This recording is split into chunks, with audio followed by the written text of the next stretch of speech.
High বন্ধুরা, শুভ দুপুর। আজকে মঙ্গলবার, আমার অফিস ছুটির দিন, তাই আজকে ছোটো মামাদের ঘরে আমাকে আইবুড়ো ভাতে নেমন্তন্ন করেছে। আর দেখো, সবার সাথে পরিচয় করে দিয়েছি তোমাদের, দেখে নাও। দেখো তোমাদের হাই করছে। আর ছোটো মামি দেখেছো বন্ধুরা, আর মাকে তো তোমরা জানোই। আর দেখো ভাই, দেখেছো ছোট ভাই, অনেক ছোট আমার থেকে। আর দেখে নাও আজকে ছোটো মামি কি রান্না করেছে আমার জন্য। ভাত, আর এখানে স্যালাড আছে, আর এখানে 5 রকমের ভাজা, আলু ভাজা, বেগুন ভাজা, মাছ ভাজা, কুমড়ো ভাজা, আর এটা ফুলকপির ভাজা করেছে না বড়া করেছে, বড়া করেছে।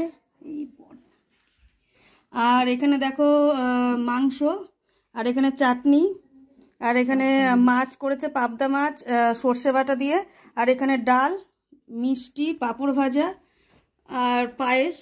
আর দেখো আমাকে আশীর্বাদ করবে বলে ধান দুব্ব আর প্রদীপ জ্বালিয়েছে। ঠিক আছে বন্ধুরা, তাহলে আমি এখন খাবো। আর আমার আশীর্বাদের ভিডিও তোমরা সন্ধ্যের দিকে পাবে। ঠিক আছে, টাটা।